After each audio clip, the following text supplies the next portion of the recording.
আসসালামু আলাইকুম, back to my channel Rupsina কিচেনে আপনাদের সবাইকে স্বাগতম। ঘরে থাকা অল্প কিছু উপকরণ দিয়ে আজকে আমি আপনাদের সাথে শেয়ার করব খুবই মজাদার একটি নাস্তা রেসিপি। এই নাস্তাটা বড় থেকে ছোট সবাই অনেক বেশি পছন্দ করবে। চলুন তাহলে রেসিপিটা দেখে নেওয়া যাক। প্রথমে একটা বাটিতে নিয়ে নিচ্ছি আগে থেকে সিদ্ধ করে রাখা দুটো আলু। আলুগুলিকে আমি ছোট ছোট টুকরো করে ভালোভাবে সিদ্ধ করে নিয়েছি। এবার এই সিদ্ধ আলুগুলিকে খুব ভালোভাবে ম্যাশ করে নেব। আমি একটা কাঁটা চামচ দিয়ে ম্যাশ করে নিচ্ছি। আপনারা আপনাদের সুবিধা মতো ম্যাশ করে নিতে পারবেন, তবে খেয়াল রাখতে হবে আলুর মধ্যে যেন কোনো রকমের বড় টুকরো না থাকে। আলুগুলি ম্যাশ করে নেওয়া হয়ে গিয়েছে।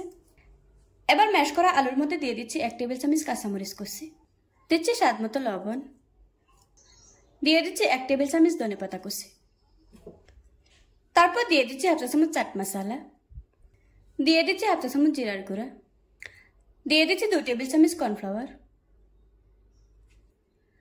এরপর নিয়ে নিচ্ছি 2 পিস পাউরুটি। পাউরুটিগুলি সফট করার জন্য দিয়ে দিচ্ছি 2 থেকে 3 টেবিল চামচ পানি। এর থেকে বেশি পানি দেওয়া যাবে না, তাহলে ডোটা অনেক বেশি সফট হয়ে যাবে। সবকিছু ভালোভাবে মিশিয়ে আমি শক্ত একটা ডো তৈরি করে নেব। মেশানোর সময় যদি আপনাদের মনে হয় এই ডোটা একটু নরম আছে, তাহলে আপনারা আরো 1 পিস পাউরুটি দিয়ে দিতে পারেন। এই ডোটা যত শক্তভাবে তৈরি করা যাবে, স্ন্যাক্সগুলি তত বেশি সুন্দর করে কাটা যাবে। আমার ডোটা তৈরি করা হয়ে গিয়েছে। এবার আমি ডোটাকে একটা বোর্ডের উপর নিয়ে নিচ্ছি। এখন এই ডোটাকে একটু লম্বা করে সরিয়ে নিচ্ছি। চারপাশটা আর উপরের দিকটা হাত দিয়ে সমান করে দিচ্ছি। এতে করে কাটার পর স্ন্যাক্সগুলি দেখতে ভালো লাগবে। দেখতে পাচ্ছেন আমি একটু লম্বা আর চ্যাপ্টা করে সরিয়ে দিচ্ছি। এখন একটা ছুরির সাহায্যে 2 সাইডের অংশটা কেটে বাদ দিয়ে দেব। নাস্তাগুলিকে আমি ট্রায়াঙ্গেল শেপে কেটে নিচ্ছি।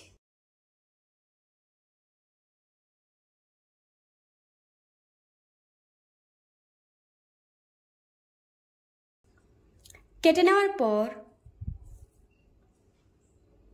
দেখতে এরকম হয়েছে। এখন আমি এগুলিকে হাত দিয়ে চেপে চেপে সমান করে দেব। এভাবে করে আজকে আমি সবগুলি স্ন্যাক্স রেডি করে নেব। সবগুলি স্ন্যাক্স আমি একইভাবে তৈরি করে নিয়েছি। এখন এগুলিকে ভেজে নেব।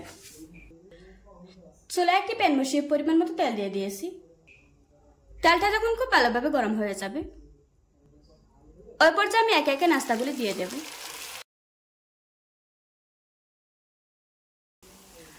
চুলার আঁচ হাই মিডিয়ামের মাঝামাঝি রেখে নাস্তাগুলিকে ভাজতে হবে। এগুলিকে ভাজতে সময় লাগবে 5-6 মিনিটের মতো। 2-3 মিনিট ভেজে নেওয়ার পর নাস্তাগুলিকে উল্টিয়ে দিতে হবে।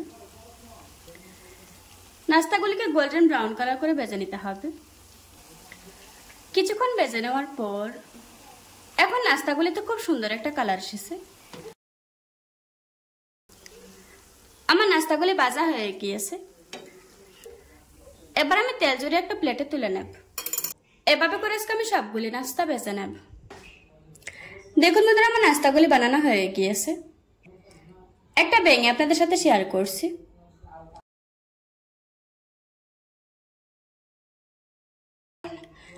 আশা করছি আজকের এই সহজ রেসিপিটা আপনাদের কাছে ভালো লাগবে।